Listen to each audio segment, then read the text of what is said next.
Welcome to The Anchored Voice. This is a podcast helping men to anchor life. I'm your host, Dr. Phil 2. Welcome to the program.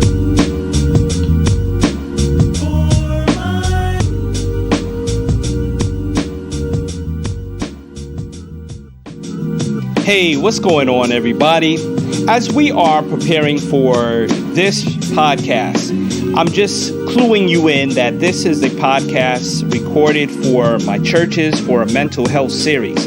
However, I feel like this is very beneficial for men to listen to. So check out Garry Graham, a mental health professional counselor, as he advises us on the benefits of mental health. Check it out. All right, our presenter tonight is my brother from a different mother. I mean, it's as much of my brother as I can call my brother. We have known each other. Actually, I've known him all my life. He's older. So he's known me a quarter or some part of his life. But going all the way back from Brooklyn, New York, at Bethel.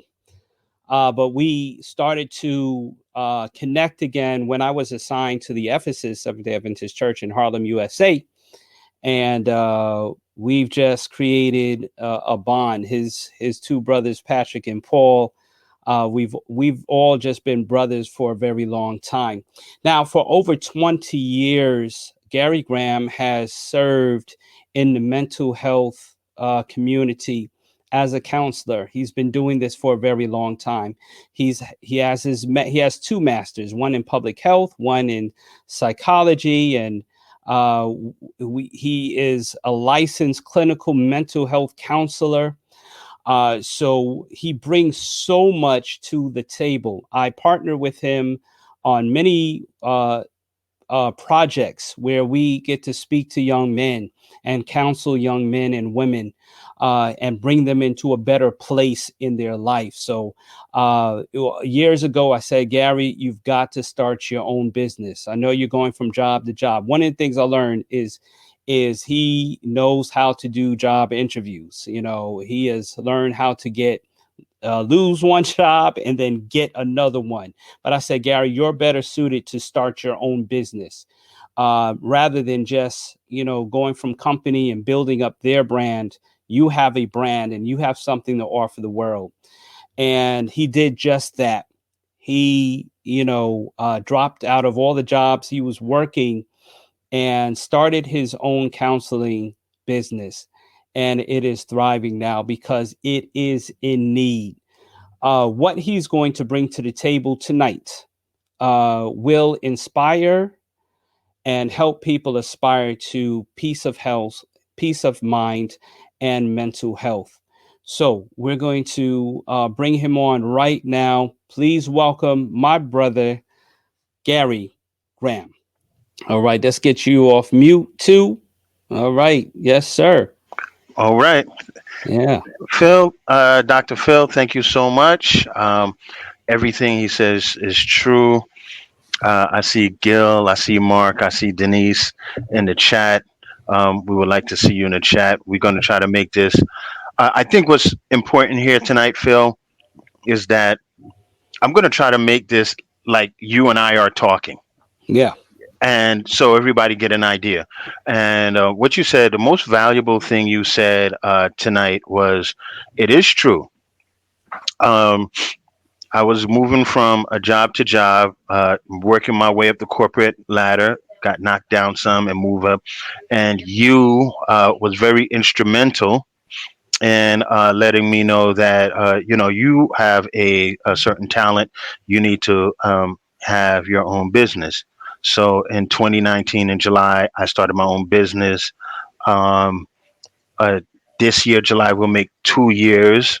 And not only we're very profitable, but we are making impact. So, hey, Naomi, how you doing? So when you asked me to present and then I put everything together, you really wanted to, you asked if you could stay on. I said, maybe you should stay on so we could really talk about the reality of this. I don't preach like my brothers. I'm not a great preacher like you guys. I can speak if I need to, but I think the dialogue is very important. Before I start, I want to give a shout out to my interns from Columbia University. They're helping moving things along, and they're very bright, and they're very energetic. And I just wanted to welcome. Two of them are from China. One of them is from actually California slash Denver, and Kim is from New Jersey. So we are here together. So not only this is part of their assignment, they were genuinely interested in coming. So we do the good thing. So thank you for everybody. Let's go right into it. This is a different type of presentation, and I welcome you aboard. Next slide. All right. Let's Okay. get to it. Let's get to it. You controlling it, all right? Right, there you go. Well, that's me. Phil did talk about that. I went to New York University, and I got rehab counseling there, and I went to SUNY Downstate, and I had a great career in not only in the mental health side, but on the hospital side. So I've seen it all. Believe it or not, Phil, and everybody, the hardest job that I ever had was I was the deputy director of patient relations at SUNY Downstate. Even though I use my skills there, one of the hardest things is death. So when somebody passed away or somebody went into surgery, imagine that you had to solve why somebody passed away, and the doctor who was taking care of that was your friend, or you went to work, and I had to balance that. And there was always a complaint. So I learned to take on those complaints. And also on the addiction side, I was a director at a methadone maintenance treatment facility. And Now, so, now yeah, start. We remember start because we were there. I was there to cut the ribbon for the yeah. new start Were facility. you there? in you, Downstate. you were there. Yeah, I passed I, by I, there the I other. was the one doing the prayer that day. Ah, yeah. You're in my life too much, but it's true. Yeah, Start is still there, and I had a good run over there. I really did have a good run. So, guy, when I became patients director at assistant director at SUNY Downstate State, I was in my late 30s and going in the 40s. So. God has given me a chance to work out. And let me just say something about being a private counselor. I've been able to touch more people's lives where that is. So there's so many things, and sometimes you think God does not give you something in your time; He gives it in His time. So I'm able to help people as much as I can. Your next slide. Uh, well, this is a thank you for. I came to Rhode Island a couple of years ago, and I enjoyed my time over there. And the last two parts of the slides is being alive. Um, we lost over 500,000 people. I'm going to go in a little bit into it so you understand the lecture, what is going on. And when the next slide, there's a song by Barbara Streisand. One of my favorite albums is Barbara Streisand, the Broadway album. It came out in 1986. While I did listen to Jam Master Jay, my favorite DJ, did listen to EPMD, when right before the golden age of hip hop, Run DMC. But Barbara Streisand came out with this album. They redid the Broadway album on that song, "Being Alive." It's by Company, written by Stephen Sondheim. And if you go to the next slide, you will see some of the lyrics, or you'll see the lyrics later. But before we get to that, it's Black History Weekend, the last weekend of Black History, and there's two of my favorite Black History people. Mine is Larry Doby. And for those who don't know who Larry Doby is the second person to break the color line in Major League Baseball. Yeah. Now, we love Jackie Robinson, don't get me wrong, but Larry Doby had almost as much issue breaking the color line as Jackie Robinson, because Jackie Robinson played only in the National League. Right. And for those who follow baseball, now they integrated it. Like, that's why you see the Mets and the Yankees play every year. But when I was growing up a little early, or the Mets never used to play the Yankees. I guess in the late '90s they started playing each other, the National League and American League. So Larry Doby went to all the American League cities. Uh, Jackie Robinson never played the Yankees until the World Series. So he endured a lot of the racism Jackie Robinson did. And he never got the credit for that. So that's number one. I only have two that I'm going to share with you today. The second person is Paul Williams, Paul Revere Williams. All those, and you're from California, Phil, and I know that's like your second home. And everybody here is from California. I don't want to shout out. I know Naomi is from California, but in Southern California, you have these arching hotels with the palm trees and those old Hollywood houses where Sinatra and Lucy, Desi Ernest live. This is Paul Williams. This is where he's the one that did this. But he was discriminated against. So when he was an architect and he tried to draw the plans, some of his white counterparts would not allow them to sit next to him. So he had to draw the sketches upside down in order to get his documents over. So I thought that was pretty good. So when you get a chance, you could look it up. And I always tell the ladies, if you have it, you could put it in the chat and put the links in the chat. Next one. So, last year, this was the week from hell. Last year, this time. This is when President Trump, former President Trump, made the information that it was all right. We have 15 people in the country that has COVID, and it will go down to zero. And I looked over at my wife, Nilsa, and as an MPH, Masters of Public Health, I said that's totally wrong, because there's never such thing as zero in public health. Even the transmission of HIV from mother to child went down to 1, but they never had 0. So I said to myself, man, we're in trouble when this is coming. I warned my pastor at that time, Pastor Brown of my church. I warned my brother Paul, who has a church in Maryland. I warned him. I warned my son. I said to him, he's in Huntsville, Alabama. I said, son, start packing your bags. And he said, Dad, I don't know what you're talking about. I said, in 3 weeks, this country is about to shut down.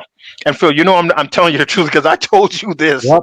Yeah, and then I started. I used all my sick days, and I said, because I'm not going back because the country's going to be shut down. I got my hair cut the next week because I knew that I will never see a barber again. I was not going to go there, so I cut my hair all the way down in the next 2 weeks from today, and it proceeded to lockdown.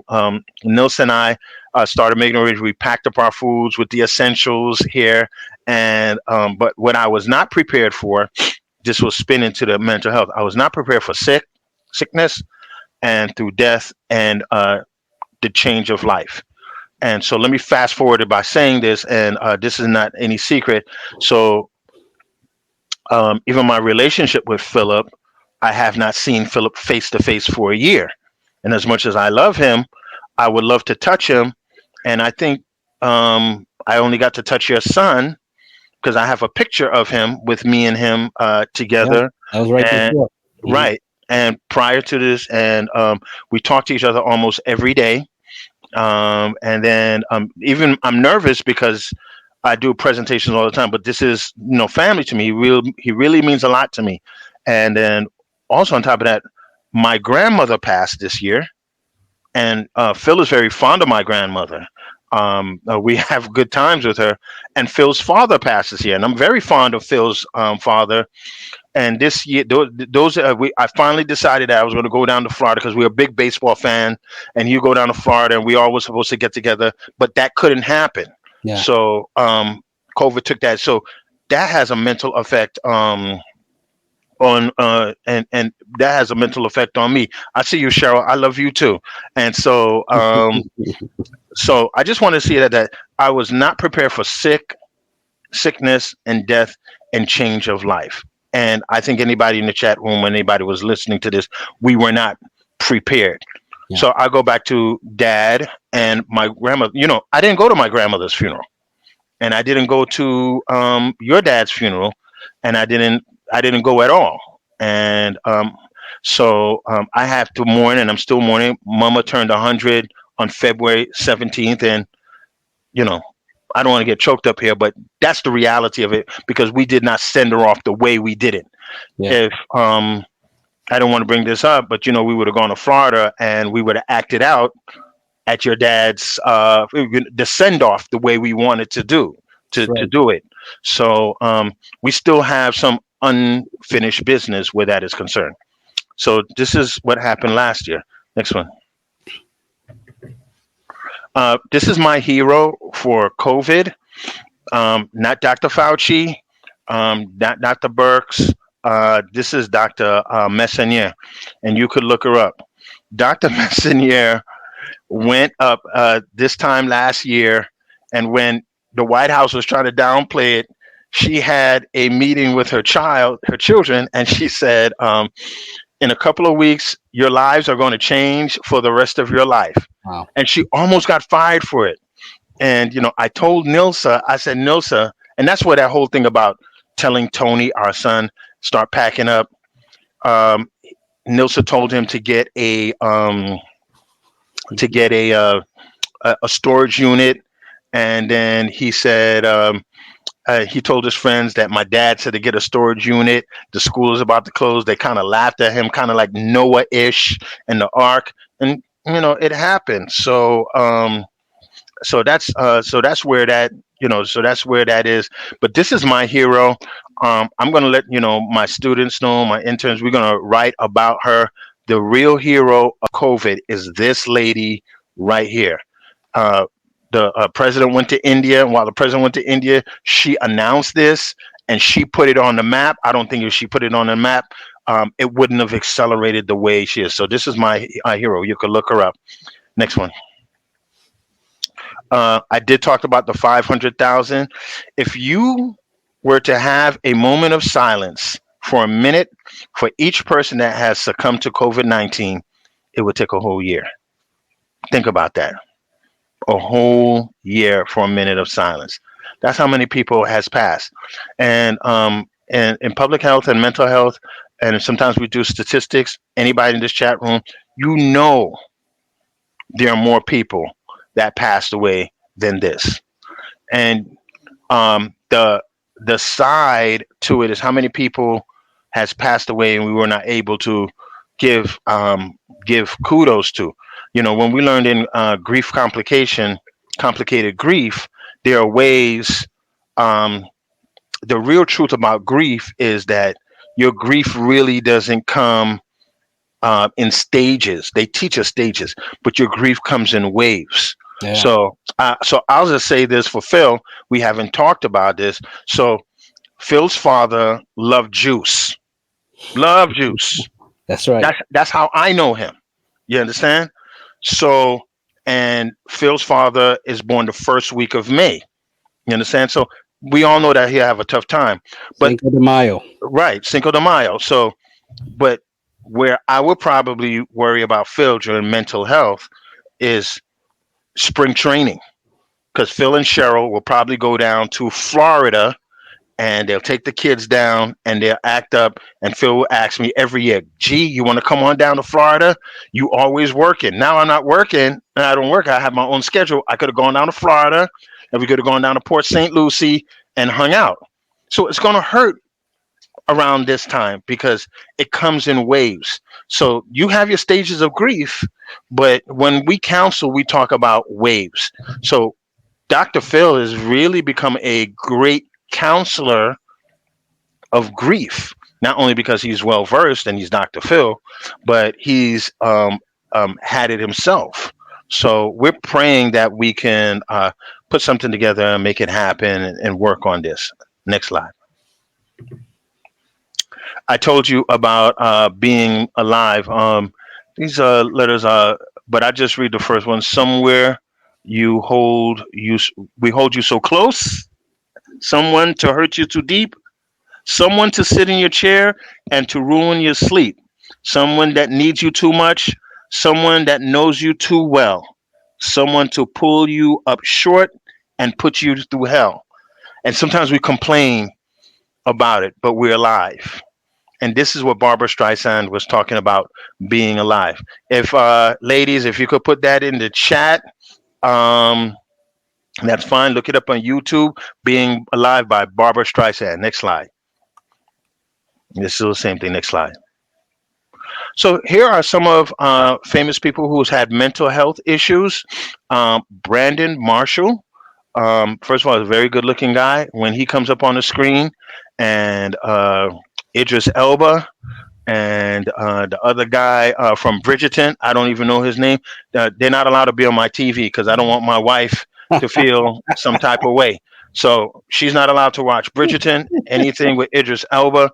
This Right. guy, Brandon Marshall, shows up on NFL Network or Showtimes, and she's not into football. And then she likes the Jets, and he started playing for the Jets, and he's on That's right. Showtime. It's like, who's this guy? So when my wife started looking at men like that, I just like, he's not involved, Yeah. So, Time to but be a Brandon, Giant fan. right? Not only that, just turn off the TV. No Bridgerton, right? No Jets here. That's But right. so Phil, Brandon Marshall has admitted to his mental health, and so is Drew Holiday, who puts money into mental health. So these are people Mm. we see every day that are dealing, and he had vicious mood swings. Mm. And sometimes that is embraced by football because you got to be a little crazy on the field. So Brandon Marshall is one. He's turned out to be a great guy with that. The next slide has somebody we all know, Leonardo DiCaprio, who Mm. talks about that he has OCD. So let me get this straight. Like your mom or my wife or my sister-in-law, my good friend Wendell Timothy, who loves keeping places clean. Yourself too. Phil has this clean streak in him also. I don't mean to put him out there, but doesn't mean you have OCD. For some reason, I'll just say this. Black people think just because you're clean, that doesn't mean you have OCD. It's like Right. Phil got OCD. He cleans the bathroom every other day or every Friday. No, you don't have OCD. Phil cleans the bathroom every Friday. That's what he does. Or people who washes their dishes after they finish. That's what super normal people do. Me, I still throw it in the sink and my wife still gets mad at me. But that's another conversation for another No, day. no, we got those stories too. Right, Exactly. exactly. But sometimes people fool with mental health even as it's a joke, but it's not. OCD is you have get up 17 times in a night to lock the door. Mm. That's OCD.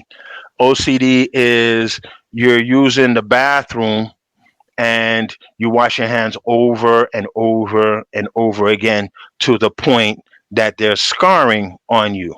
But just because you're a clean person, or OCD is you have to walk around the car 3 times before you open the car door. Those are specific things that goes to OCD and mental health. And sometimes we laugh about it or whatever. So I'll even bring this down to something in a sports analogy. Sometimes you watch your favorite basketball player and they're on the free throw line, that they dribble 3 times before they shoot. That is patterns before you shoot. Anthony, are you saying Delonte West also has OCD? I didn't hear that one. Or he has a mental illness. So find it out and drop it in the chat. We'll look it up. Yeah. Next person. This one you'd be very surprised about is somebody who admired Jerry West. Wow. Uh, probably the smartest person in basketball. And then for those who don't know, the NBA logo is this man That's over right. here. So there are pretty high level people who are athletes or businessmen or in sports business that has mental health. Right. Next one. When do you need mental health? This is a question that um, I get all the time. So let me answer this question by saying this. Usually, Doc Phil, when somebody comes to me, it's a little too late. You know, by the time, and you notice as a pastor, most of the pastors that I know, people come to them for premarital or they're about to be divorced. I found, I'm going to be very transparent. I find the hardest people to counsel is couples. You know, sometimes when people come, it's a little too late. So let me just run through this. Usually, people come to mental health or counseling through death. Somebody passes away, and they want to deal with death. It doesn't matter if it's last week, um, 3 months ago, especially if it's sudden. Yeah. Um, and here's something that's very interesting in death. Um, Last year, Kobe Bryant passed away. And when Kobe Bryant passed away, I tell this story all the time because I'm ashamed of it.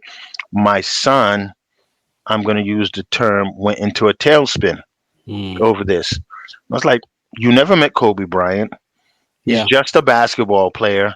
He's a high profile basketball. Plus, I don't like him. That's the only Laker I don't like. And then I realized that two other kids came to me for that same thing. And I had to check myself. It's kind of like if your dad fixes refrigerators and air condition, but then you go to your house, the refrigerator and the air condition doesn't work. I didn't want to be that type of therapist. I wanted to make sure that I paid Yeah. attention to him. That's right. And then I said, Magic Johnson was my favorite basketball player, and I guess if that happened to him, I would be, numbed a little bit. Michael Jackson died in my lifetime. Elvis died in my lifetime. Whitney Houston died in my lifetime. Hey, listen, I still get sad listening to a Whitney Houston song. Okay. Well, Whitney's the So, best. so trust me, Yeah. I grieve over her just Mhm. hearing a song, especially, the last, the most famous one from Bodyguard. And just watching Bodyguard or anything that she has sung, even I Mhm. Look to You song, those things still bring a sadness. Mhm. Just, and I didn't know her at all, but Mhm. it brings a sadness because of how I Mhm. appreciated her gift, but also saw the struggles in her life. And I don't know if that makes sense, but No, it it does. that's just what it, and of course she's the only one to really make the national anthem sound like that at a football game. So Still the like best. But nobody has topped it. it helps because the Giants won that. Absolutely. And maybe that's the connection. but but then the whole thing with stars and people who we like is that Whitney also did that gospel album towards the end of her career. And people like you and I are men of faith. We Yeah. wonder what she could have begun, Yes. become. Hmm. Same thing with Mike. Mike died at 50. Yeah.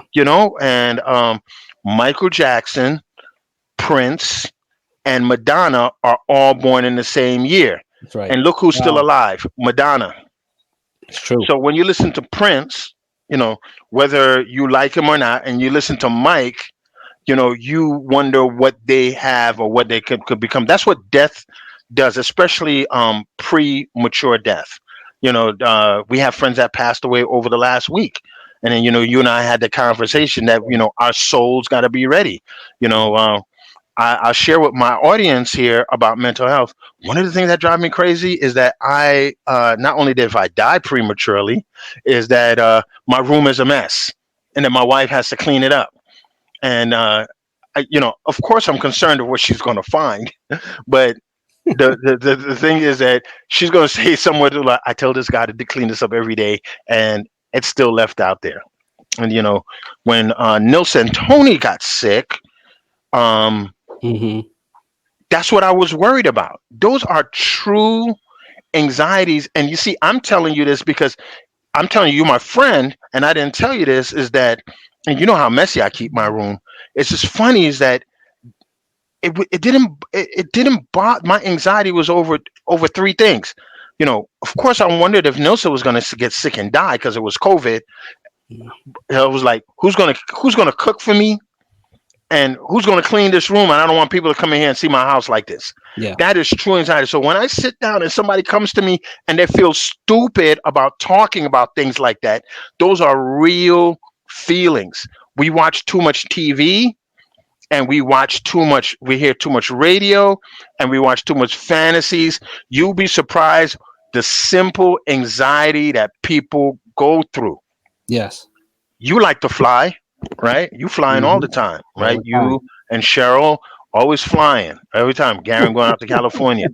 Do you want to come? And one day I'm gonna surprise you and just jump on. That's And right. one day I was flying down to pick up my son, and I was going through this anxiety, and my wife did something very simple.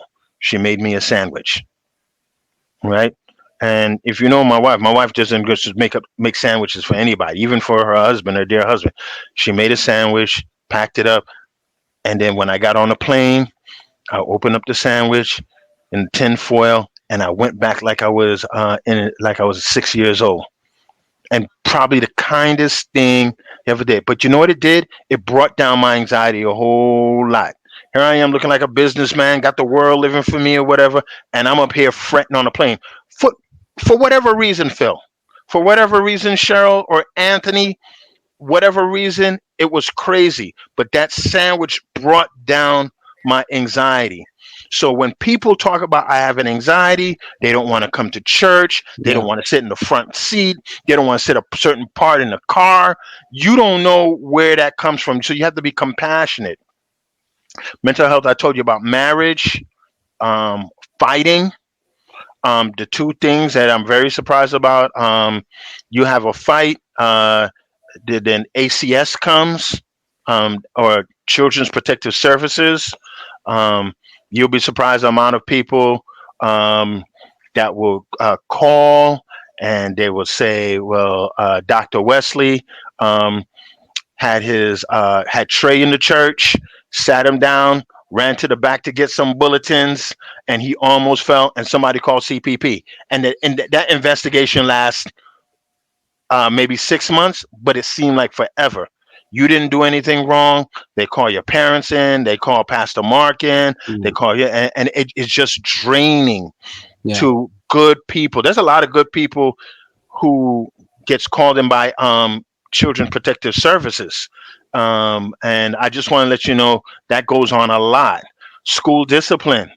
Um, my son or your daughters, they go to school and they get into a scrape up or whatever, and in order to be not to be suspended or to be expelled, they come and see a counselor. Arrested, have a crime. There was a young man who was walking in the snow and he got arrested overnight. Good kid. um, got arrested. The police dropped the charges, but the psychological effect, he was walking home in the snow and in Texas, and the police pulled him over. Um, or today is the anniversary of Ahmaud Arbery being killed, and his mother is going through that again. Or the other young man in Denver who they found that the cops were guilty for stopping him. Unfortunately, it just takes a call, and that raises your anxiety. So Trayvon Martin lost his life this month years ago. So when my son asks me things like, "Dad, um, I'm going to go to Miami for spring break," the first thing I'm thinking about is, oh, he's going to get killed, not by his friends, Mm. but or the three kids who got killed in Indiana, two kids that got shot by Indiana. These Yeah. are true anxiety, and we need to talk about this Yeah. and speak about this. Addiction, and I always say this for people to be pragmatic. It's okay to be mentoring to people. Take your kids to baseball games. Uh, you know, girls may see another girls have a TikTok, and their TikTok flies off the shelf, and they dance better than them on TikTok, and they got one follower, and somebody who doesn't deserve in their eyes to have followers. All of those things are the reasons you come from mental health.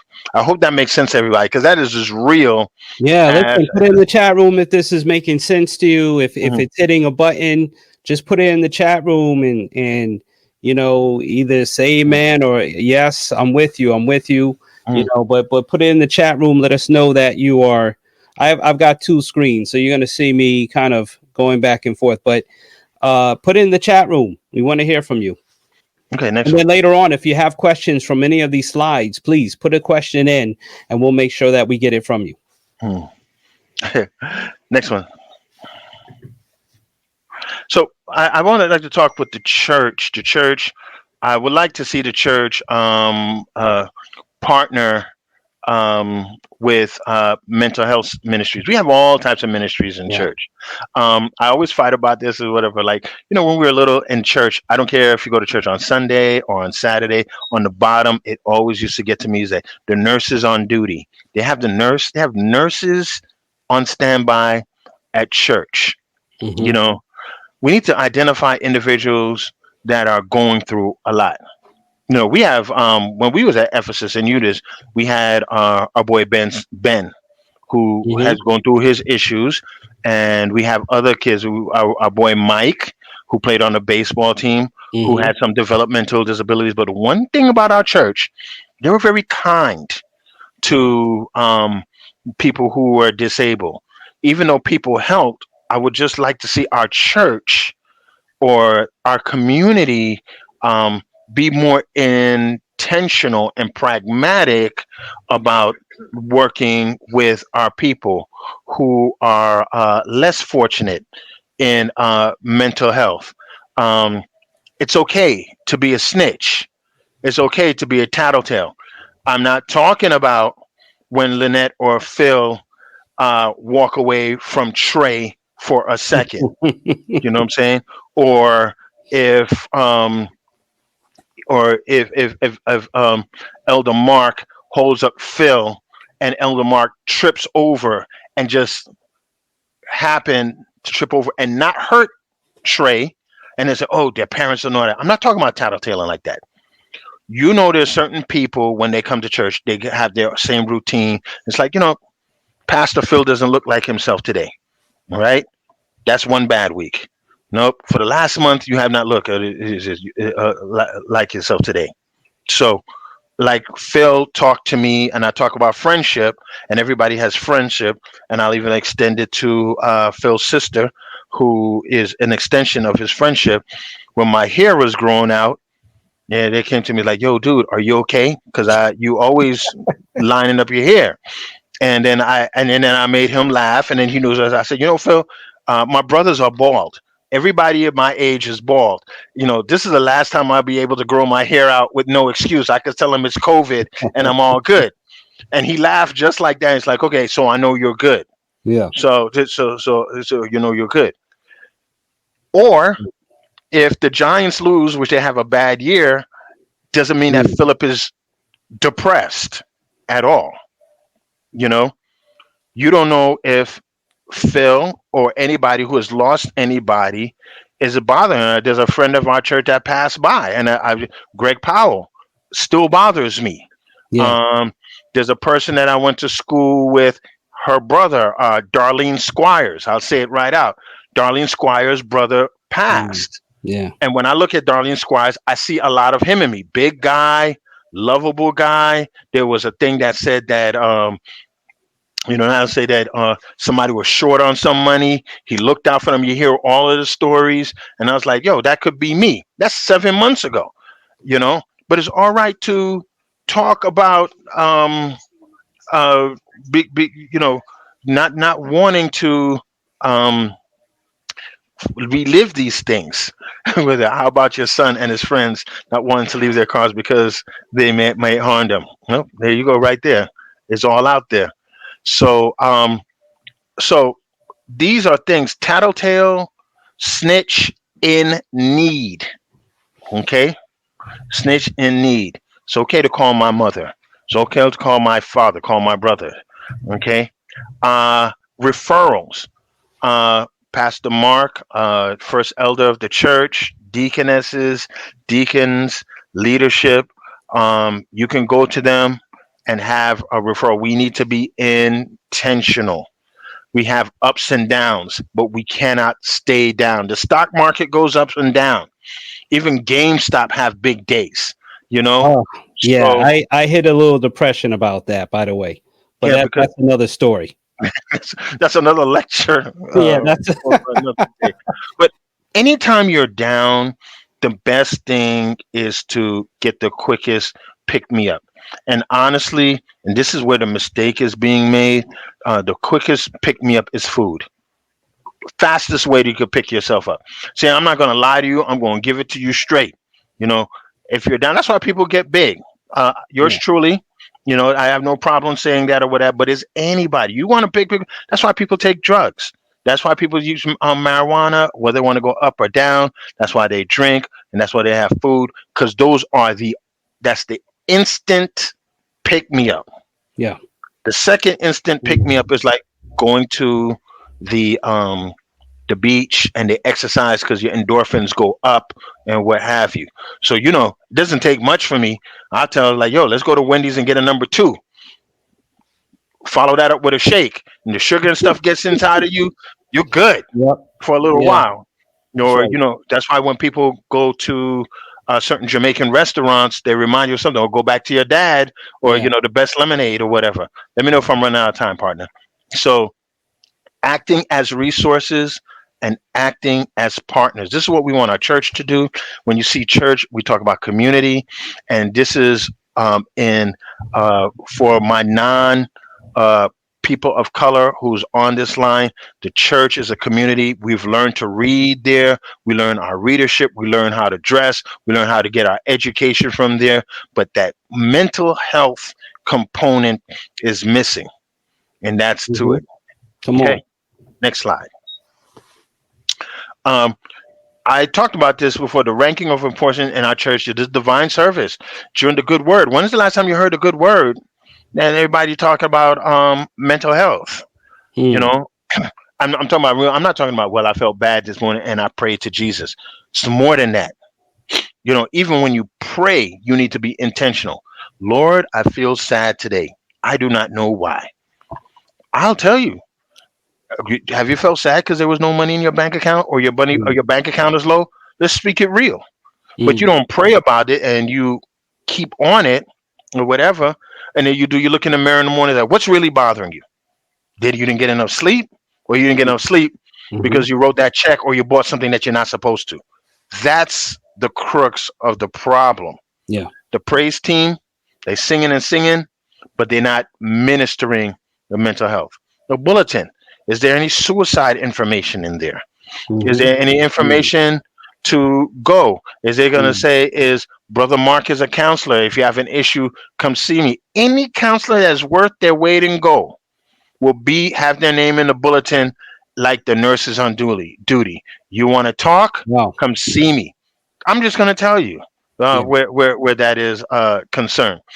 I like that. Yeah, well, but it's true, Phil. It is absolutely true. You know, you and I are good friends, so we can check each other. That's So, right.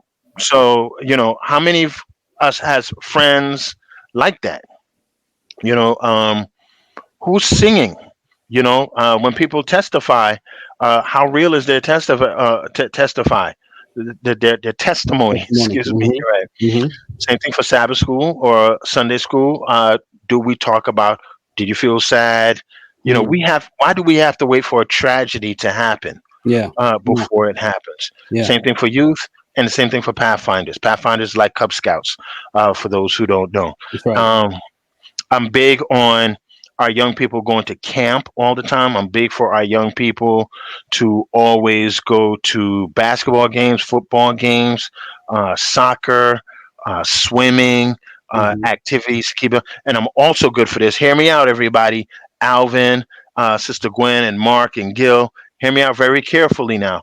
It's okay for your kids to sleep in bed all day, but not every day. I'm just letting you know.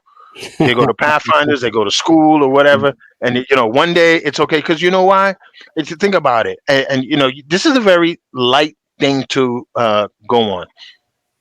If your son is 13 or 14 and they've been knocking out schoolwork or whatever, you just need to get up one day and be like, "Yo, nobody going to school today. Yeah. Stay I, home." I like read this comment, Doc. Okay, but mental health discussions are missing in the church, home, and school. We need to break the stigma. It's okay to say you're not okay. That comes from a very prominent person. I think I know that person right there. Yeah, But yeah, it's yeah. I think we do. yeah, but but it's definitely okay to say it's not You it's know, not. Gary. Now that we're talking about the church, I'll give Mm, you a story. I was pastoring in Brooklyn, and a young man came to the church. Well, there's two instances. We were in prayer meeting.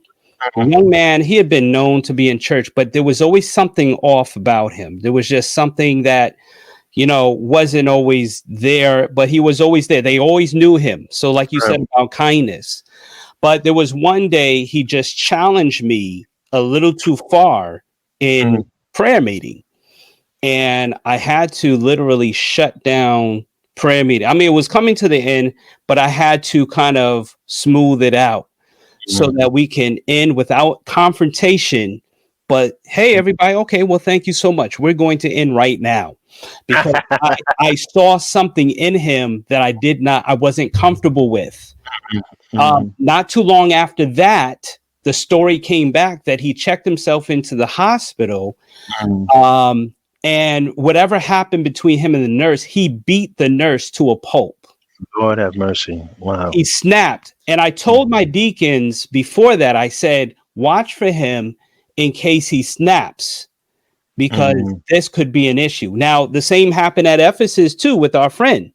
He I snapped at remember. me and I had to stand my ground. But and I had to be like, deacons, where are you at this time? Like, you need to be aware of the people in your atmosphere, and at any point they can snap, and be ready for that. Another instance was a young man came with a member that was staying in the homeless shelter at the time, and he Mm, came from the homeless shelter.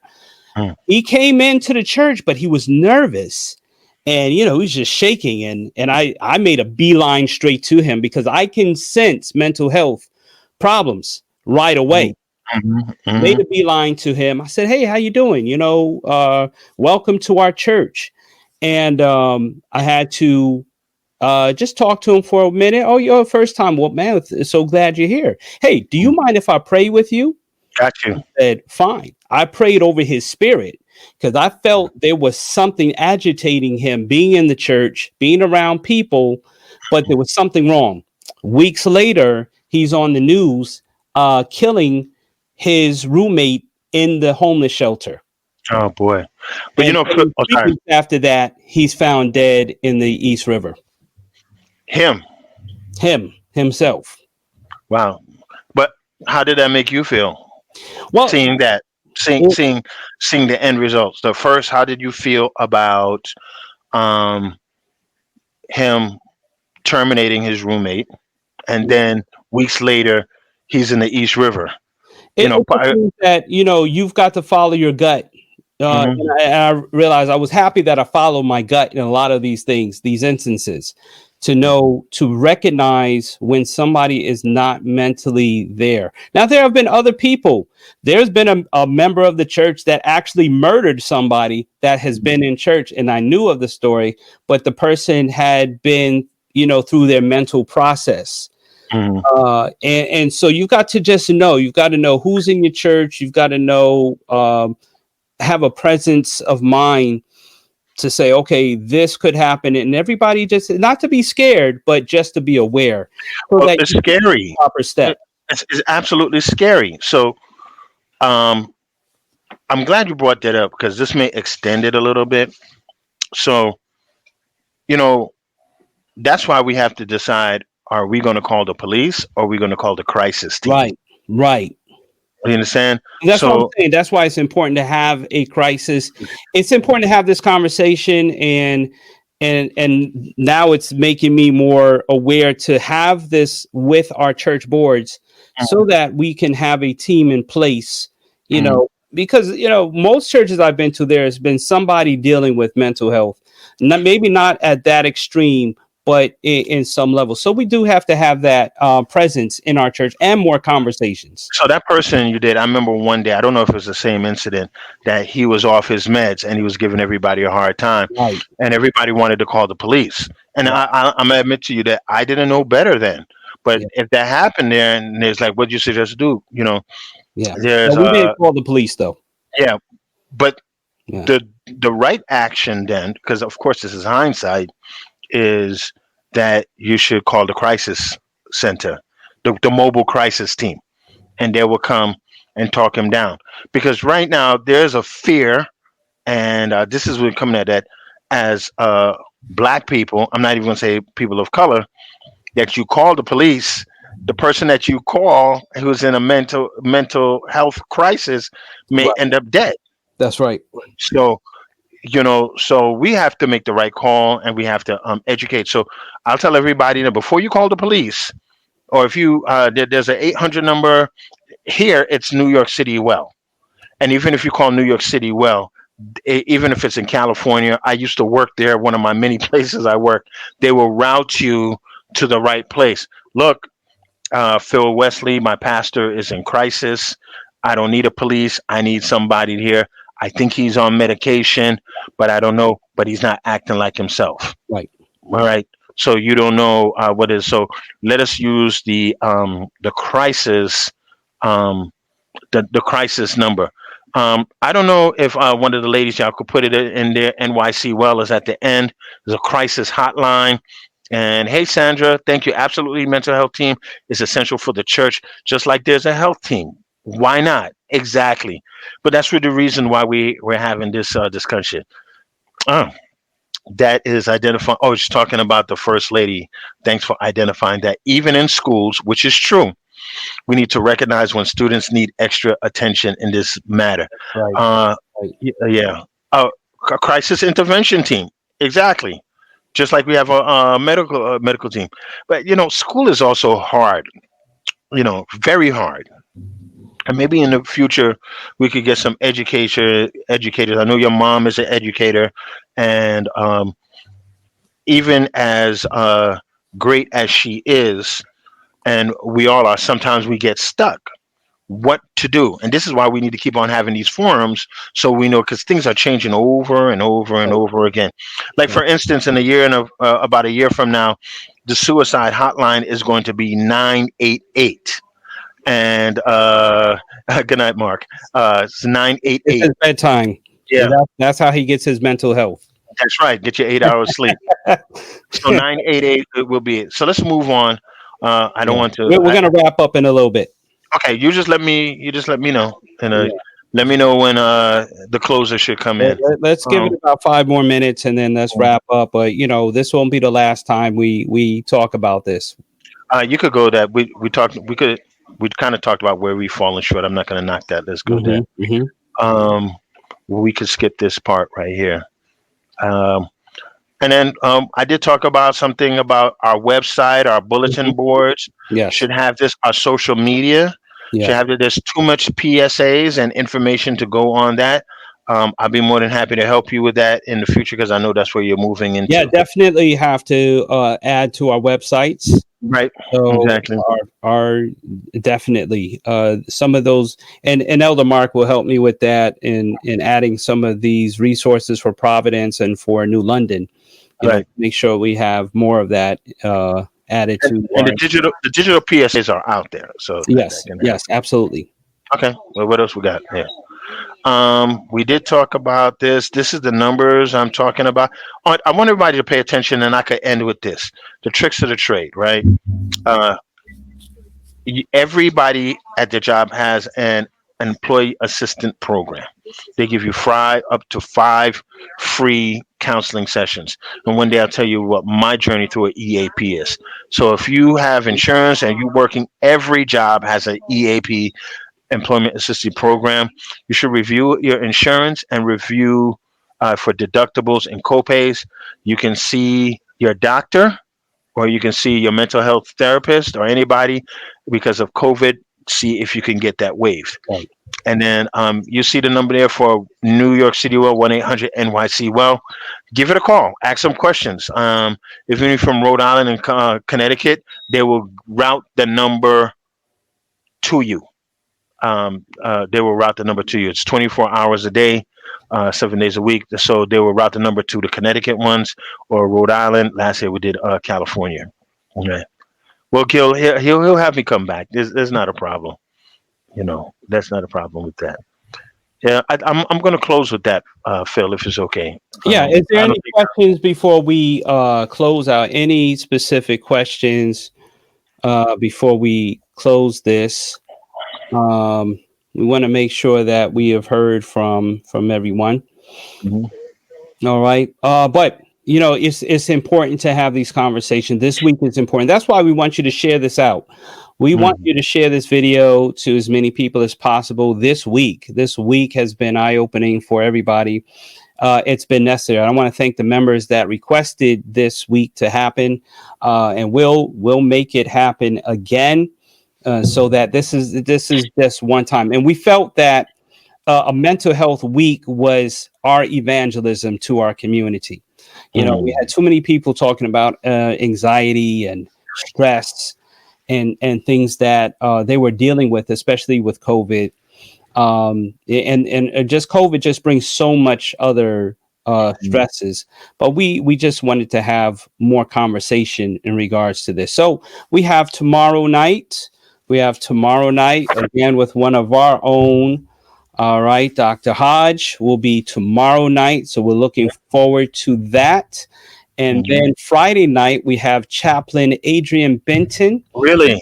Yeah. Yes, Yeah. Yeah. Yeah. yes, We yeah. have to come in. Adrian's a good person, man. She's a bit Yeah, busy, yeah, man. yeah. So, and we're going to talk about her book, Greater Force Than Failure, as well. And then yours truly on Sabbath morning, and we'll talk about Black culture in the. We're going to talk about mental health and Black culture, how we see ourselves, how in regards to music, regards to culture of worship.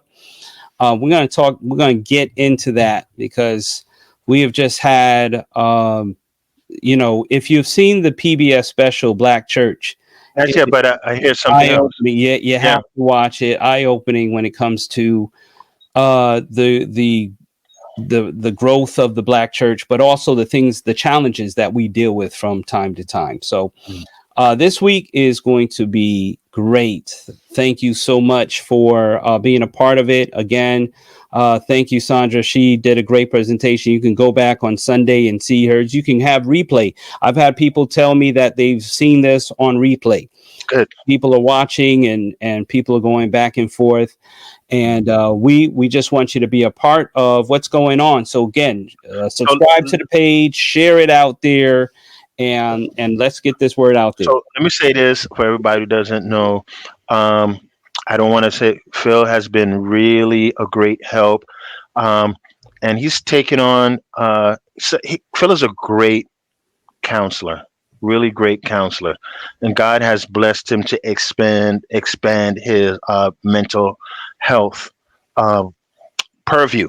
So I don't know if it's really through Lynette. Ever since you connected with Lynette, I know you have good stock, but God has blessed you with a vision to see what people want. You're very compassionate, and I couldn't do this myself, and I'm sure Sandra Griffin or Adrian couldn't do this. God has given you these platforms to open up, and it's unfortunately it's slow, with your colleagues. I'll throw my brothers out there who are interested, who wants to expand. There's a lot of pastors expanding.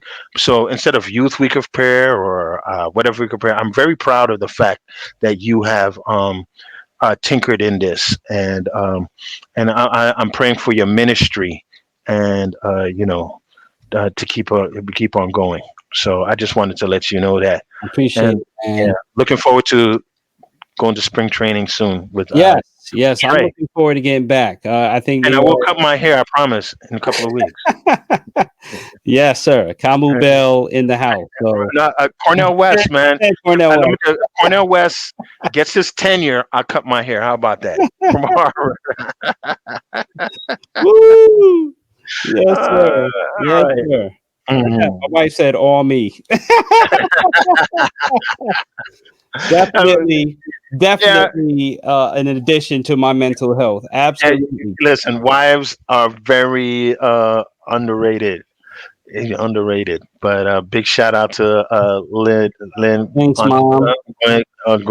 Gil, Sandra, my girls. Cheryl. Cheryl ain't say nothing nice yet, but that's okay. She always has something nice.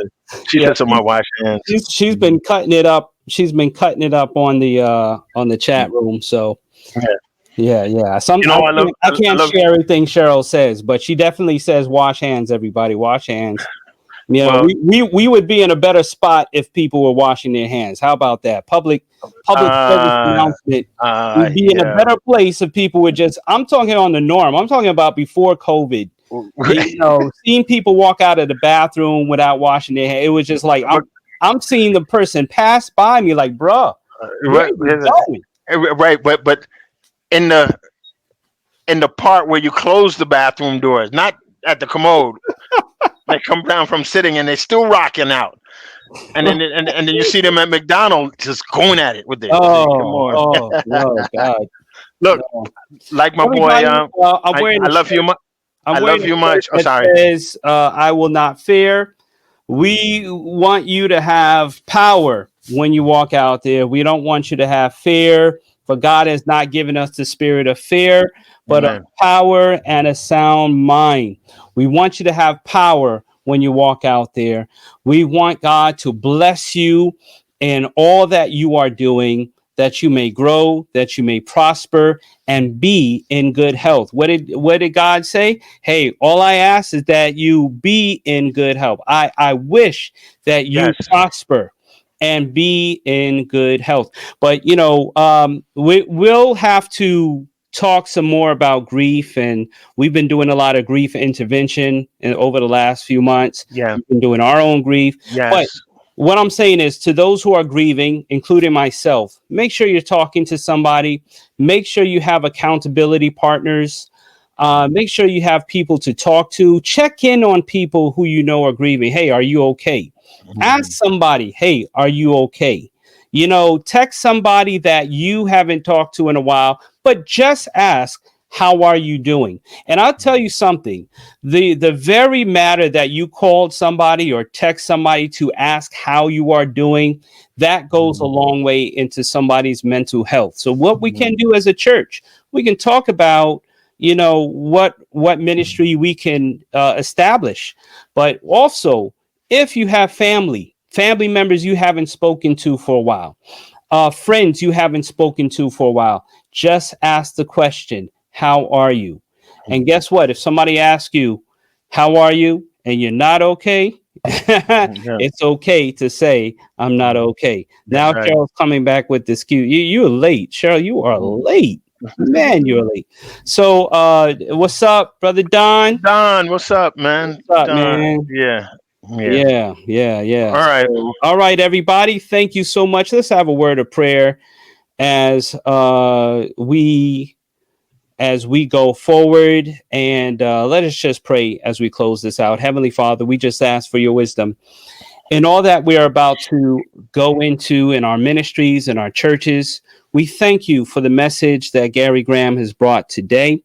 We pray that you will continue to bless his business, bless our mental health, oh God, bless us to have healthy lives and establish ourselves with getting help. And we pray for those who are struggling with depression, who are struggling with anxiety, who are struggling with relationships. Father, we're asking that you would cover somebody right now.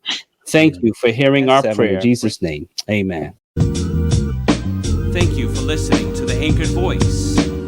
For the video edition of this, subscribe to our YouTube channel, McGuire ENTV. For audio, listen on Podbean, Spotify, Apple Podcasts, Google Play, or Stitcher. Until next time, stay anchored.